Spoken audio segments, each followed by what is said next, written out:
Charles Taze Russell nasceu na Pensilvânia em 1852. Desde os 11 anos, ele trabalhava na loja de roupas da família e se tornou um bem-sucedido homem de negócios. Aos 17 anos, recebeu a influência de antigos adventistas que marcavam datas para o fim. Logo depois, rompeu com eles e começou a publicar sua própria revista, conhecida como Sentinela.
em Apocalipse 1:7, eis que ele vem com as nuvens e todo olho o verá, até mesmo aqueles que o traspassaram, e todos os povos da terra se lamentarão por causa dele, assim será, amém.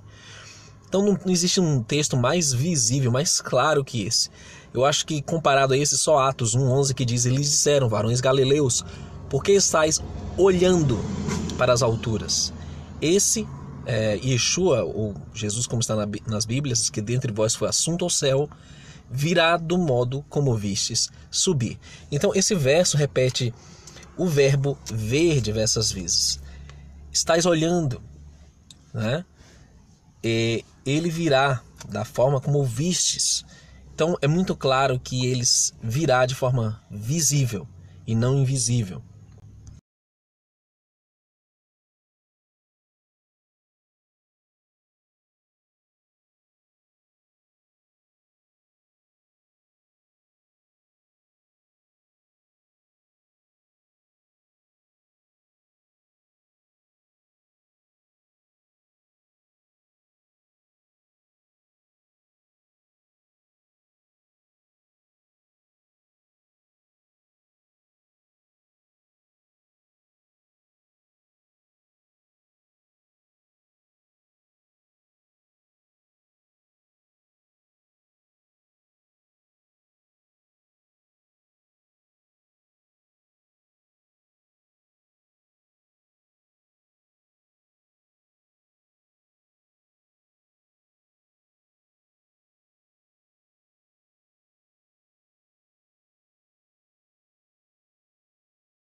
I see you're a fan of Scotch. Do you know anything about Irish whiskey? Yeah, not a lot. My wife likes it. Yeah. Jameson's always. Yeah. This one I don't know, but hey, it's nice to just.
dele tinha limites. Então, se Jesus tinha limites, quanto mais nós não temos autoridade para dar nossa própria opinião sobre os assuntos, mas nós precisamos ter certeza de que o que nós falamos é baseado firmemente na Bíblia.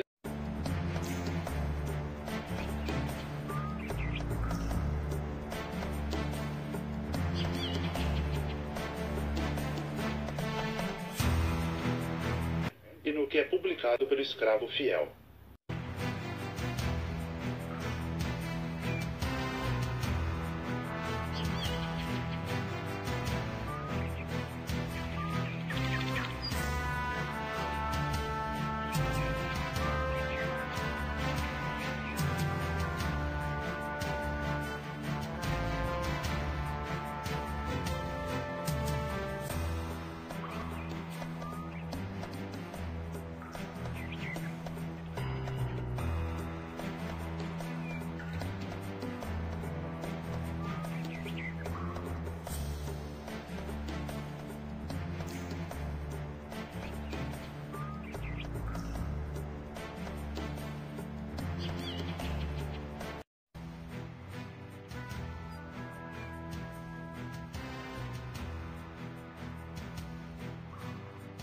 Mas nós precisamos ter certeza de que o que nós falamos é baseado firmemente na Bíblia e no que é publicado.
Tem um grupo hoje que controla todos os bancos do mundo. Sei. E olha só, tem um outro grupo que também controlava todos os bancos do mundo, né? Olha só, uma rede bancária internacional. A primeira rede bancária internacional vem dos Templários. Interessante. E se tornaram os financiadores da maioria dos tronos da Europa. Uau, que coisa! Muito similar ao que o pessoal diz de outro povo que tem por aí que faz a mesma coisa. Mas olha só, eles estabeleceram a primeira rede bancária internacional e se tornaram os financiadores da maioria dos tronos da Europa. Aguarda aí que vocês vão ver uma coisa. No auge do poder dos Templários, no final do século XIII, os Templários possuíam mais de 1/3 de Paris, de acordo com Paul Naldon. Ou seja, os caras compraram tudo que eles podiam. O Banco Templário Central estava situado no Templo dos Templários em Paris, que se tornou o centro das finanças francesas. Em meados do século XII, os Templários haviam reunido consideráveis propriedades na Península Ibérica. Os Templários escolheram como emblema oficial a Cruz Vermelha, presta atenção nesse nome, Cruz Vermelha da Fraternidade Gnóstica / a essênia da Cruz Vermelha, a Ordem do Ormus e os Sábios da Luz, enquanto que a Ordem Irmã, presta atenção agora, a Ordem Irmã, a Ordem Gnóstica de São João, que se chamava, presta atenção, os Hospitalários, aceitou a Cruz Branca como seu emblema. O clã Sinclair mais tarde se tornou o grande mestre dos maçons da Escócia. O rei Malcolm III da Escócia concedeu a William Sinclair as terras de Roslin e então fez do filho de William, Henry, o Conde de Roslin. Já Henry Sinclair teve um papel ativo nas primeiras cruzadas como parte dos Cavaleiros Templários originários e fundadores. Pois bem, legados maçônicos estão inseparavelmente ligados a tempos longínquos, sem explicação adequada, por meio de quem? Dos Cavaleiros Templários e do sombrio Priorato de Sião. Como os maçons e os templários foram ligados à ramificação cristã gnóstica desviante? Como a falsa fundação dos templários estava ligada ao pouco conhecidos maçons da época anteriores à maçonaria atual?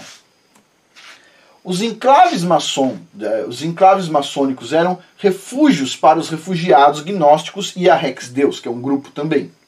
Lendas do ofício registraram maçons participando desproporcionalmente nas cruzadas, em comparação com outras aristocracias europeias. Pessoal, vocês vão entender algumas coisas quando a gente for terminar essa parte dos templários hoje e a próxima, ok? Por exemplo, vou parar um pouquinho aqui. Olha só, veja bem, o que o pessoal fala pra gente? Que os templários, eles eram muito bons e etc, tal, e aí veio a Igreja Católica má e acabou com os templários numa sexta-feira 13, tudo isso para conseguir o dinheiro dos templários, eles só queriam dinheiro e mais nada, etc, tal. Só um minutinho, os caras eram gnósticos, estavam plantando documentos lá para desviar todo mundo. Tipo assim, se tem alguma coisa que a Igreja Católica fez bem, parece que foi isso aqui, ter acabado com os templários, certo? Segundo dá a entender neste livro aqui, certo? Pois bem, aliás, ele deixa bem claro nesse livro aqui que os templários, eles podiam ser tudo menos católicos. Tudo menos católicos, ok? Eles eram gnósticos. E a gente vai ver que eles se juntaram com vários grupos diferentes. Pois bem, então vamos lá. Olha só, não pode haver dúvida de que a agenda maçônica era bem diferente do equilíbrio da participação da cristandade. Em 1096, o Papa Urbano II decretou a primeira cruzada, porque os muçulmanos continuamente agrediam os peregrinos cristãos. Os interesses maçônicos, no entanto, estavam firmemente focados em reivindicar Jerusalém para si e saquear de dentro de Jerusalém os tesouros do templo que eles pudessem pilhar. Eles queriam fazer escavações no templo, eles queriam tirar tesouros de lá, o quanto eles conseguissem pilhar. Agora a gente entra num ponto interessante, que são algumas ordens secretas da maçonaria, que são os Cavaleiros Templários e a Ordem Rosa Cruz. Os Templários, eles compõem uma das várias ordens maçônicas em que a adesão é, repare que eu deixei bem destacado, restrita. restrita. É totalmente restrita. E a Ordem Rosa Cruz também, ela é secreta. Então, por que eu destaquei essas duas palavras? Porque a pessoa ela não vai sair por aí falando para você que ela faz parte dessas ordens. Ela não vai chegar para você, oi, bom dia, tudo bom? Tudo. Você é de qual religião? Ah, eu sou Rosa Cruz, eu sou maçom, eu sou templário. Não, né? Pelo amor de Deus. Isso aí você percebe naquilo que está no subliminar. Você percebe no que ela deixa escapar, né? Porque são ordens que as pessoas elas não podem também sair por aí falando sobre isso. Então, se são ordens restritas, são ordens secretas, é óbvio que uma pessoa não vai chegar para você dizendo o que ela é e o que ela faz nessa ordem. Isso aí fica muito subliminar, fica muito por debaixo dos panos. E outro ponto que eu destaco é que nos templários, por exemplo, se você observar, eles têm que professar a crença na religião cristã. Então, observe, eles se dizem cristãos. Sim, eles se dizem cristãos. Estranho, né? Os maçons também dizem que são cristãos. Mas a gente sabe o que acontece por debaixo dos panos, né? Enfim, eu quero que você repare bem nos símbolos, porque é pelos símbolos que a gente vai entender muita coisa. Pelos símbolos que a gente vai ver qual foi a fonte utilizada para criar as testemunhas de Jeová. Veja aqui, ó, nessa gravura da esquerda, logo abaixo do texto, que diz Ordem Rosa Cruz, você consegue ver um disco solar, né, que eles chamam, alado. E aí tem tem esse símbolo logo acima do nome, né, da Ordem Rosa Cruz. E logo do lado você consegue ver a cruz coroada, que representa os templários, a cruz coroada. E logo acima você consegue ver duas espadas, né, também ali atravessando a cruz coroada, que é um símbolo muito utilizado por uma ordem maçônica dos Cavaleiros Templários. Do lado ali você também vê os cavaleiros, um cavaleiro em si, né, exemplificado. Deixei destacado para que você pudesse ver bem esses símbolos.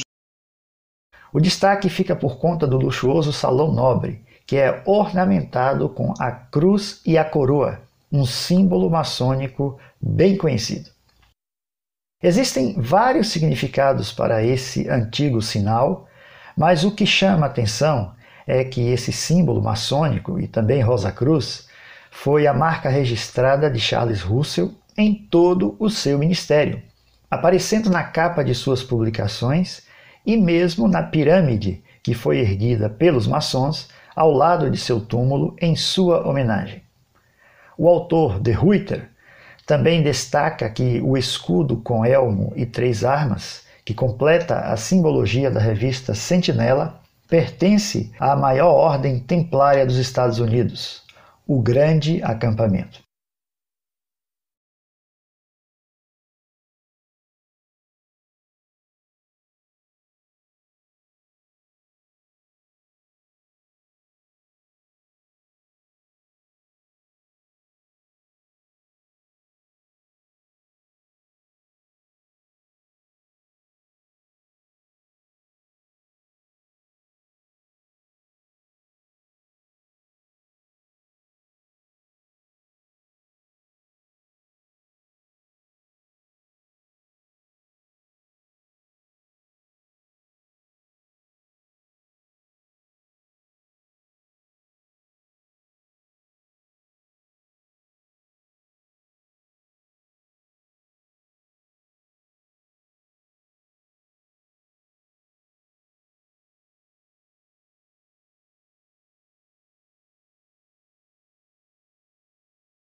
O plano divino das eras. Aí a legenda do livro é uma mão, né, de ajuda para os estudantes da Bíblia, né? E aí você tem na capa o disco solar alado, utilizado na ordem Rosacruz. Um livro escrito por Charles Taze Russell. Tem o disco solar alado, que é utilizado na ordem Rosacruz. Ele colocou bem destacado, né? Dá para ver que é o mesmo símbolo, né, pessoal? A gente não é idiota aqui. É o mesmo símbolo, né? A gente consegue ver claramente.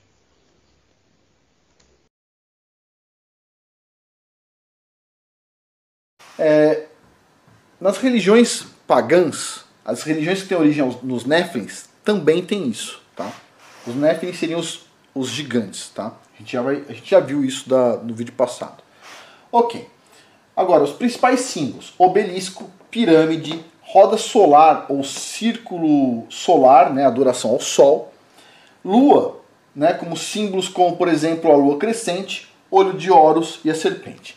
Vamos tentar explicar, porque esse olho que o pessoal fala, mostra, ele não é Deus, não é a representação de Deus, essa questão aqui, tá? Então vamos lá. Sociedades secretas tem sido um movimento poderoso que vem atuando por trás das cenas, influenciando a cultura, política, escolas, faculdades, tudo. Tá? A maioria dessas sociedades secretas descrevem Lúcifer como um deus bom e o Criador como um deus mau. Paciência. Usam símbolos clássicos de adoração dos Néfilins e anjos caídos, como o olho de Horus e a pirâmide, entre outros. Às vezes unindo até a pirâmide ao olho, como a gente já vai ver. A palavra pirâmide era traduzida como luz gloriosa no Antigo Egito. Essa tradução conecta as alegorias do Sol e da luz às pirâmides, Osíris e o Deus Sol, e os maçons. Muito simplesmente, o olho que tudo vê na nota do dólar representa Osíris, o Deus onipresente, enquanto a pirâmide representa a luz gloriosa de Osíris, que era uma alegoria representando tanto o Sol quanto a iluminação do conhecimento. O mesmo aconteceu com os mistérios da Índia, Pérsia e Grécia, de acordo com Alan Alford, fundados na mesma mitologia do Deus Sol. Afinal de contas, o Sol era um símbolo universalmente celebrado para o grande Criador, para essas nações pagãs, que na verdade, nós olhamos o Sol e falamos assim, puxa, como é grande aquele que criou o Sol, como é grande aquele que criou a Terra. E esses caras pensam que o Sol criou as coisas. Então, tipo assim, essa é a diferença básica.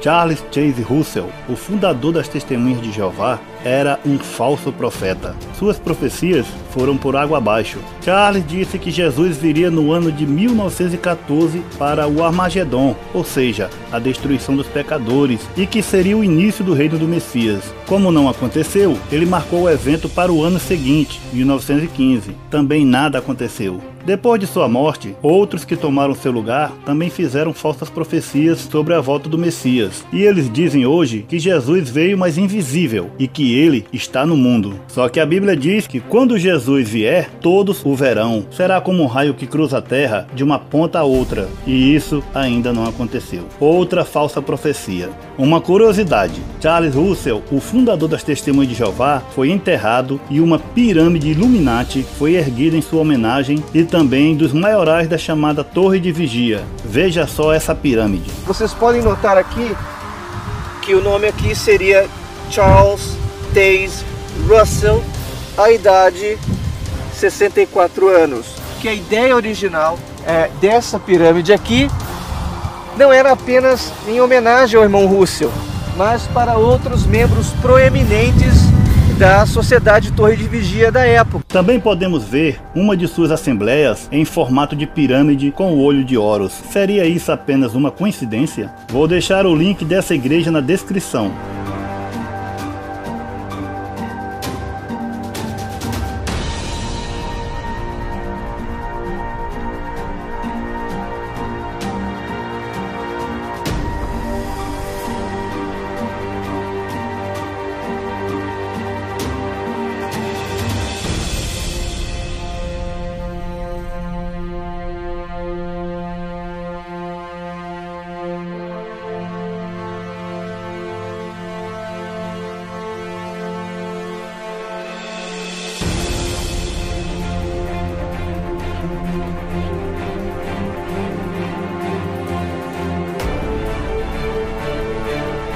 o Centro de Convenções das Testemunhas de Jeová na Dinamarca. A planta do complexo lembra o olho de Horus e a pirâmide Illuminati. Você pode acessar no Google Maps facilmente, digitando no campo de busca as palavras Jeová Witness Silkeborg. O próprio mecanismo direcionará sua pesquisa para o mapa do local. Daí você pode tirar suas próprias conclusões. O simbolismo utilizado por Charles Taze Russell. Fotodrama da Criação. A fonte é o vídeo Fé em Ação, parte 1. E aí eu deixei o print do vídeo para você. Consegue ver um olho lá em cima e consegue ver um raio solar no formato de uma pirâmide incidindo sobre o olho. Interessante, não? De onde foi que ele tirou essa referência? Do lado você vê a nota de dólar. Lembre-se das referências do olho que tudo vê. É um lembrete para os maçons que eles vão ser sempre observados pelo grande arquiteto do universo. E repare que eu deixei destacado embaixo que o olho maçônico tem um semicírculo de luz sobre o olho, frequentemente com raios incidindo para baixo. E é exatamente o que nós vemos no Fotodrama da Criação. Charles Russell tinha uma estranha obsessão por pirâmides. Nesse vídeo, Fé em Ação, parte 1, tem essa foto aí de Charles Russell visitando as pirâmides do Egito. E a foto está em preto e branco, mas ele é o segundo ali, né? Na ordem. Eu deixei bem uma seta ali, apontada. Mas é estranho porque ele tem uma obsessão muito grande por pirâmides. Ele gostava muito das pirâmides, estudava as pirâmides. E na figura ao lado, você vê um templo de Memphis, Mizraim, que é um rito da maçonaria. E no chão do centro, do templo, você consegue ver o disco solar alado, aquele mesmo que estava lá no The Divine Plan of the Ages, o livro de Charles Russell. E no canto aqui, você consegue ver que eles também gostam de pirâmides, né? E tem uma obsessão também por pirâmides. Piramidologia é um termo usado para se referir a fenômenos e informações relacionados a pirâmides. Diz também que Charles Taze Russell publicou uma série de livros intitulada Estudos nas Escrituras, onde fez diversas referências à Grande Pirâmide e seu propósito no plano divino.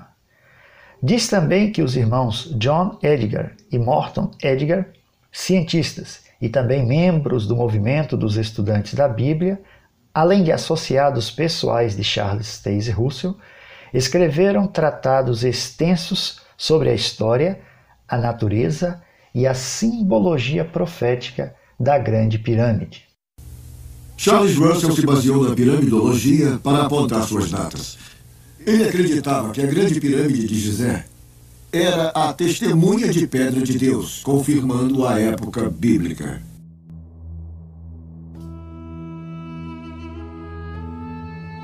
A pergunta que eu faço aqui aos inscritos do canal e demais amigos que me prestigiam vendo este vídeo é a seguinte: o que a simbologia panteísta e hermética da antiga escola do conhecimento egípcio tem a ver com o Evangelho? Não é mais fácil deduzir que a obcecada pesquisa de Russell sobre a egiptologia atendia muito mais a interesses místicos pessoais? Cada um deve chegar à sua própria conclusão. símbolos utilizados na maçonaria. Primeiro, olha o que tudo vê. Esse símbolo é utilizado na nota de dólar. Perceba que o olho ele está na nota de dólar, né, que é essa primeira imagem da esquerda, a verde, que ela está sobre uma pirâmide e tem raios solares, né, raios de luz. Tem o olho, raios de luz e embaixo uma pirâmide, né? Aí a referência desse olho é que ele é um lembrete para os maçons que eles sempre são observados pelo grande arquiteto do universo. Quem é o grande arquiteto do universo? Satanás, o diabo. Por quê? Porque esse universo, como a gente conhece, como a ciência ensina, ele foi arquitetado por Satanás. Então faz todo sentido que ele seja o grande arquiteto do universo. Ele arquitetou essa mentira. Charles Russell se referiu ao Criador algumas vezes como o grande arquiteto do universo, um tratamento respeitoso que os maçons dão à divindade. Nós podemos confirmar isso em sua famosa obra Estudos nas Escrituras, volume 3, estudo 10, página 341. Quando apreciamos o que já mencionamos do testemunho da Grande Pirâmide, dissemos imediatamente: se isso de fato prova ser uma Bíblia em pedra, e se for um registro dos planos secretos do grande arquiteto do universo, exibindo sua presciência e sabedoria, então estará em pleno acordo com a sua palavra escrita. Perceba que Charles Russell tinha grande paixão pela piramidologia e pelos mistérios egípcios. Lembra do olho que tudo vê? Matéria no site JW, Visões do Invisível Mundo Espiritual. Aí você consegue enxergar o trono, do que seria, entre muitas aspas, do Criador dos céus e da terra. E do lado seria seu filho, o Messias. E aí quando você pega e inverte a imagem, olha o que você tem. Lá no fundo, você tem um olho que tudo vê.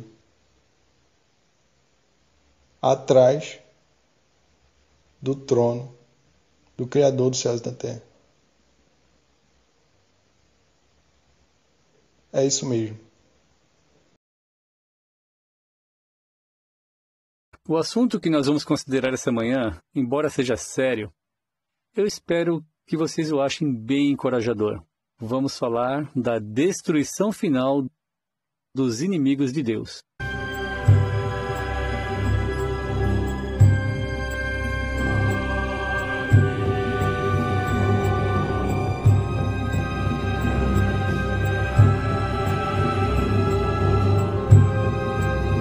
Tem uma bela expressão aqui no Salmo 37. Então vamos abrir aqui no Salmo 37 e veja como pode ser encorajador meditar nesse belo versículo. O versículo 20. Mas os maus morrerão, os inimigos de Jeová desaparecerão como a beleza dos pastos. Eles desaparecerão como fumaça. Bem, Jeová é o nosso melhor amigo.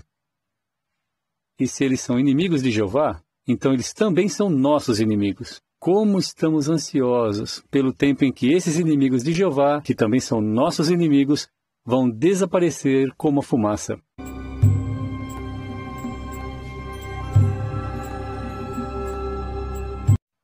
Bem, em 1919, Jeová trouxe o Israel de Deus para uma posição privilegiada. Como sabemos, desde 1935, Jeová tem juntado uma grande multidão de outras ovelhas, e elas têm tomado o lado de Jeová. Milhões de pessoas estão do lado de Jeová. Isso é só uma evidência de que ele é o melhor governante. Mas todo esse crescimento e o avanço da parte terrestre da organização de Jeová como acabamos de falar, deixa Satanás furioso. Ele fica com muita raiva. Assim, estamos ansiosos para ver o fim deste principal inimigo de Jeová e de todos os outros que também apoiam Satanás, que também são nossos inimigos. E é interessante o que o livro Profecia de Isaías disse sobre esse assunto. Abram sua Bíblia no último capítulo de Isaías e no último versículo deste capítulo. Isaías 66, e nós vamos ler o versículo 24. E eles sairão e olharão para os cadáveres dos homens que se rebelaram contra mim, pois os vermes sobre eles não morrerão, e o fogo que os consome não se apagará, e eles se tornarão algo repulsivo para todas as pessoas. Então aqui está falando de todos os que se rebelam contra Jeová e são seus inimigos. Nós estamos ansiosos para que isso aconteça. Bem, os apóstatas e os inimigos de Deus talvez digam: isso é chocante, que coisa horrível. Vocês ensinam isso às pessoas? Não, é Deus que ensina. É isso que Deus está dizendo que vai acontecer. E sendo sincero, é muito consolador para os amigos de Jeová saber que os inimigos de Deus finalmente vão deixar de existir.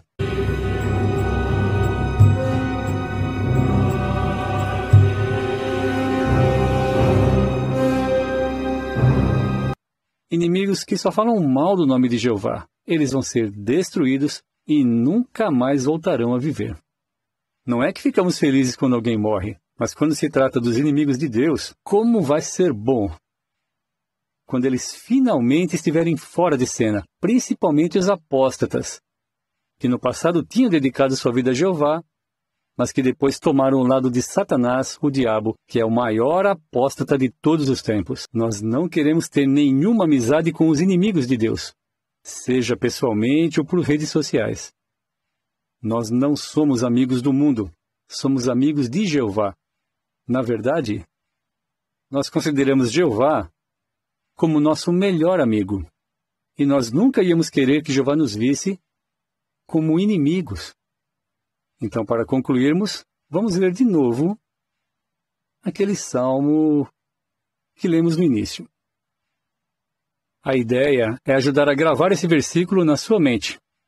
O versículo 20 diz, só para destacar esse ponto, mas os maus morrerão, os inimigos de Jeová desaparecerão como a beleza dos pastos.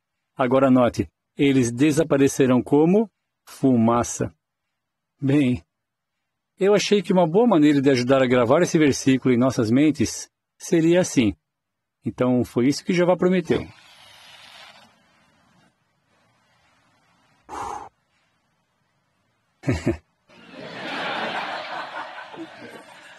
Esses são os inimigos de Jeová.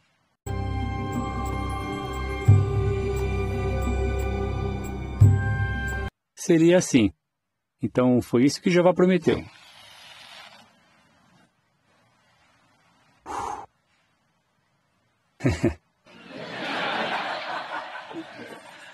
Esses são os inimigos de Jeová, e eles desaparecerão como fumaça.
É que eles não aceitam doar sangue. Se um membro da igreja ou até da família precisar urgentemente de sangue, a ordem não doar em hipótese alguma. Será que tem isso na Bíblia? Talvez tenha na deles. Vamos ler. O meu mandamento é este, que vos ameis uns aos outros, assim como eu vos amei. Ninguém tem maior amor do que este, de dar a alguém a sua vida pelos seus amigos. Veja que o próprio Jesus disse que não existe amor maior que dar a vida por seus amigos. E sabemos que sangue é vida. Ele mesmo deu seu sangue para a remissão da humanidade.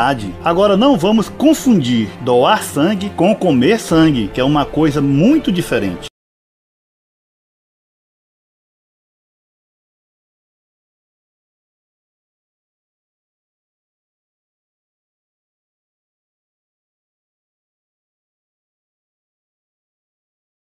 A primeira coisa é que Jesus é o arcanjo Miguel. É a mesma coisa que a igreja que fazia parte, a adventista, ensina, né? E novamente eu reitero, né, Hebreus capítulo 1, que diz: feito tanto mais excelente do que os anjos, se referindo ao Filho, quanto herdou mais excelente nome do que eles. Então, o Messias não tem um nome de anjo, ou arcanjo, ou Miguel. Aqui diz: porque a qual dos anjos disse jamais, tu és meu filho, hoje te gerei? E outra vez, eu lhe serei por pai e ele me será por filho. E quando outra vez introduz no mundo o primogênito, diz: e todos os anjos do Criador o adorem. E quanto aos anjos diz: o que de seus anjos faz ventos, e de seus ministros labareda de fogo. Mas do Filho diz: ó Deus, o teu trono subsiste pelos séculos dos séculos, cetro de equidade é o cetro do teu reino. Hebreus 1. No caso aqui o termo é Elohim, no lugar de Deus. Então, queridos, o nosso Salvador não é arcanjo, que aliás é uma patente ainda inferior aos querubins, serafins, os tronos. Nosso Messias nunca tomou uma forma de anjo. Ele é o Filho do Altíssimo desde sempre. Então, a alegação de que Jesus seria o arcanjo Miguel, teria essa forma, é falsa. Não condiz com as Escrituras.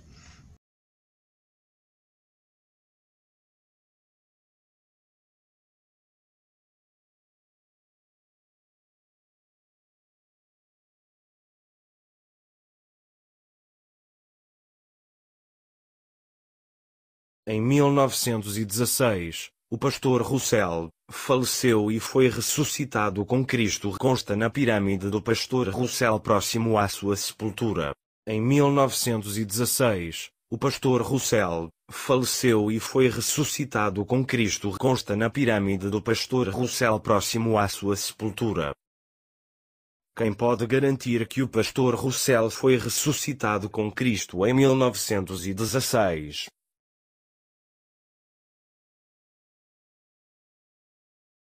Primeiro, que Cristo foi ressuscitado em 33 EC. E o pastor Russell morreu em 1916 EC. Como que ele poderia ter ressuscitado com Cristo? Por acaso o pastor Russell pegou uma máquina do tempo e viajou até 33 EC? Ou Jesus pegou uma máquina do tempo em 33 EC e viajou até 1916 EC para poder ser ressuscitado junto com o pastor Russell?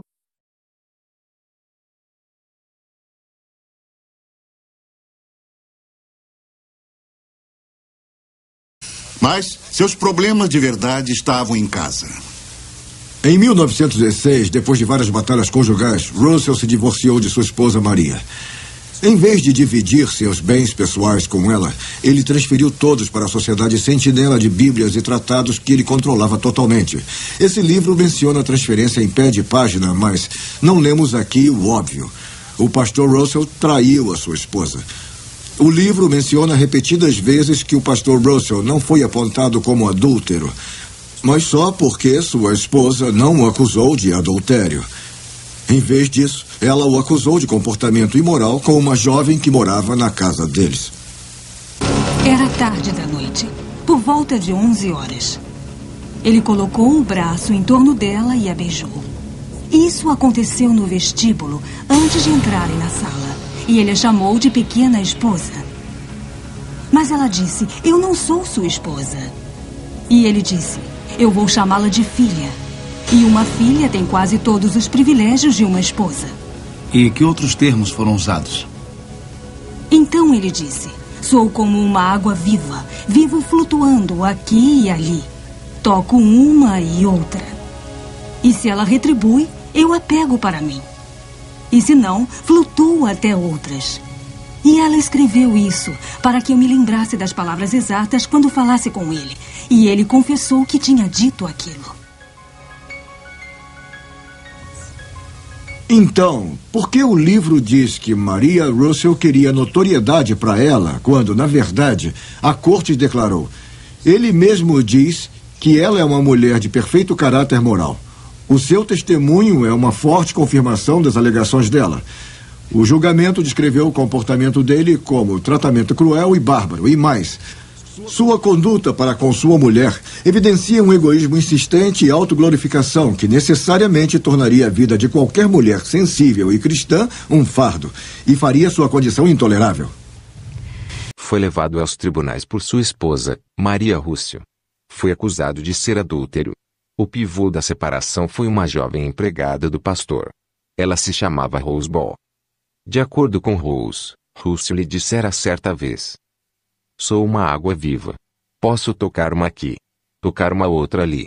Se ela retribuir, a trago para mim. Se não, flutuo até outra. Isso foi um prato cheio para os inimigos de Russell.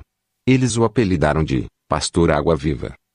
Russell tentou processar seus zombadores. Apelando aos tribunais, ele procurou silenciar os seus opositores. Em uma destas ocasiões, foi acusado de perjúrio pelo tribunal. Ele disse que entendia hebraico e grego, porém, teve de admitir que nem conhecia as letras do alfabeto destas línguas. O casamento de Charles Taze Russell. Russell casou-se com Maria Frances Acre no ano de 1879. Não tiveram filhos. Russell foi um homem de mau procedimento.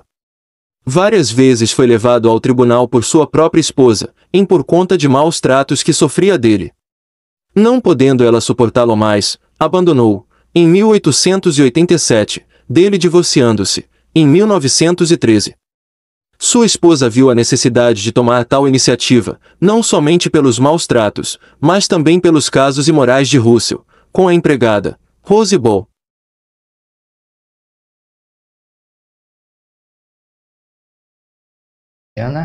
Charles Taze Russell, que, acredite quem quiser, foi processado pela justiça americana, já no século XIX, por vender aos seus seguidores feijão milagroso, sementes maravilhosas de algodão e trigo do milagre, conforme relata o pesquisador católico Robin de Ruyter e outras fontes.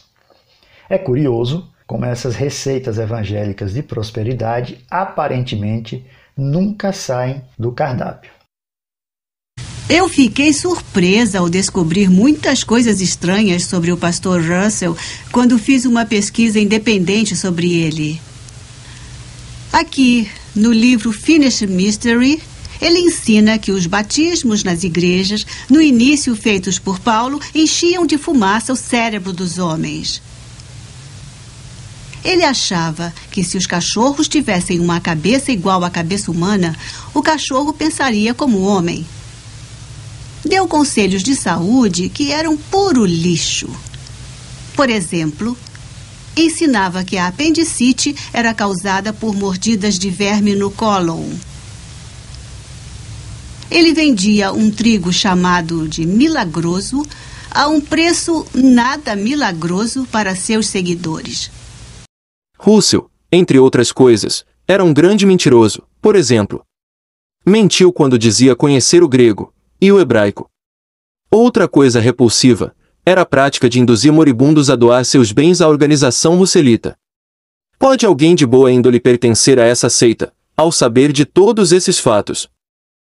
Russell também viu-se muitas vezes em apuros com a justiça devido a escândalos financeiros.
Começa com o tão adorado bode da maçonaria, né? O Baphomet, que é esse ser aí, esse demônio, né? Que a gente sabe. A gente não precisa de meios termos aqui. E a Bíblia lá no passado ela já falava de demônios caprinos, segundo a Crônicas 11:15. Então, esse é o Baphomet, é o bode tão adorado na maçonaria, né? E um ponto que eu queria destacar aqui também é que, assim, esse conhecimento da maçonaria não é a pessoa, seu vizinho, que é maçom, que está começando agora, que vai saber, entendeu? A pessoa não entra na maçonaria e no outro dia já está sabendo desse tipo de coisa aqui. Não é assim, né? Então, algumas pessoas vão dizer, mas nada a ver, não existe isso. Mas a gente sabe que existe, né? Basta fazer uma pesquisa, né? Até pessoas que já saíram, né, da maçonaria podem falar sobre isso com mais autenticidade. Você lembra dessa despertar? Acredito que sim. Uma mão segurando uma criança, né? Segurando a pequena mão de uma criança. Porém, repare bem se esse símbolo não faz uma referência ao Baphomet que nós vimos, a figura do demônio adorado na maçonaria. Lembra do gesto maçônico do demônio utilizado, né, adorado, na maçonaria? Lembra do gesto? Vamos voltar a ele? Bíblia ensina, página 91. Esse aí muito provavelmente deve ser o Papa, né? E Jesus, no livro Poderá Viver para Sempre, mais uma vez Jesus Cristo, né? Que afronta. Caprínio ao fundo, né? E desnecessário. Desnecessário. Mas enfim. Viver para Sempre na Terra, na página 244. Esse livro é muito antigo, né? E aí a figura de um bode logo atrás da moça, né? No retrato. Será que não tinha outra figura para utilizar? Por que foi utilizada essa? 81 e 103. Consegue perceber a referência? Está bem claro, né? Do lado eu deixei uma foto de um templo maçônico, para você ver claramente a referência. Uma pirâmide na revista Sentinela, né? E os raios de luz ali, né, saindo da pirâmide. Esse é o vídeo do JW A Sentinela, publicado desde 1879. Foi um dos primeiros exemplares desse monumento. Depois de um certo tempo, foi construída uma loja maçônica ao lado do túmulo de Charles Taze Russell. Depois de um tempo, recentemente, né, há mais ou menos aí uns 4 a 5 meses, eles demoliram a pirâmide, né? Mas existem várias fotos, vários vídeos de pessoas que foram até o local, em um templo maçônico em Brooklyn, onde o irmão Rutherford proferiu seu discurso num templo maçônico, né? A Sentinela aí mais uma vez a referência de 84. Com a progressiva organização de Jeová, ele diz que antigamente eles se reuniam num templo maçônico que, inclusive, segundo a informação da própria entrevista, funciona até hoje. E eu deixei do lado aí o templo maçônico que os irmãos se reuniam.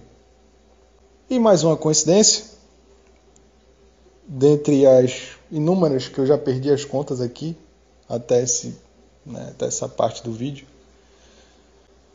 Despertai de 1970. cita o termo o grande arquiteto do universo.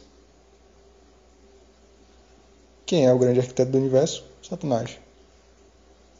Satanás, o diabo, arquitetou toda essa forma de ver o universo da ciência moderna. Foi tudo isso arquitetado por Satanás, o diabo. Uma mentira arquitetada por ele. Então o termo se refere muito bem a ele, porque ele foi o grande arquiteto do universo. Ele não criou nada, ele só arquitetou essa grande mentira. Triângulo mais o olho.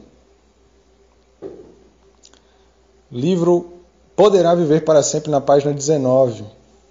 Se você tem esse livro ainda, ou se você se lembra dessa gravura, você consegue ver aí no canto uma joia, né? Com um triângulo e um olho dentro. Agora a gente vai entrar num tema complicado. Mais uma vez, nós vemos presente o bode da maçonaria. Aí, se você reparar, embaixo, diz o seguinte, que no livro do Código da Vinci, Dan Brown, que é um livro também totalmente pagão, a palavra Baphomet, ela é decodificada e traduzida por Sofia, que significa sabedoria. E aí eu deixei embaixo a referência da Wikipédia, que a palavra também Baphomet, utilizada ali o método de codificação dos cabalistas, obtém-se essas letras nesse alfabeto, que soletra-se Sofia, que é a palavra grega para sabedoria. Remete à filosofia, né? Enfim. E aí na imagem você vê o Baphomet acompanhado de duas crianças. Aí, se você reparar, embaixo, diz o seguinte, que no livro do Código da Vinci, Dan Brown, que é um livro também totalmente pagão, a palavra Baphomet, ela é decodificada e traduzida por Sofia, que significa sabedoria. E aí eu deixei embaixo a referência da Wikipédia, que a palavra também Baphomet, utilizada ali o método de codificação dos cabalistas, obtém-se essas letras nesse alfabeto, que soletra-se Sofia, que é a palavra grega para sabedoria. Remete à filosofia, né? Enfim. E aí na imagem você vê o Baphomet acompanhado de duas crianças. Vídeo: Pedrinho e Sofia visitam Betel. Repare que Sofia está exatamente no lugar onde está a menina na estátua do Baphomet, e Pedrinho também está exatamente no mesmo lugar onde está o menino.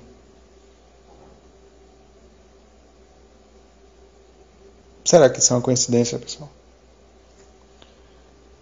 Repare, de novo, a estátua do Baphomet é acompanhada de uma menina e de um menino. O nome da menina remete, se traduz literalmente no nome do demônio. Será que isso é uma coincidência? Torne-se amigo de Jeová, lição 3. Sempre fale com Jeová. Sofia vai se deitar para dormir e ela vai fazer uma oração na cama dela. E a cama dela, se você reparar, tem um 666 invertido. Cântico 76, um sentimento especial. Repare na gravura da jovenzinha que está pregando. Olha o cabelo dela. Mais uma vez, o cabelo dela só tem 3, né? Só tem 3 pontinhos desses assim que formam, numa coincidência incrível, um 666 também, assim como a cama de Sofia.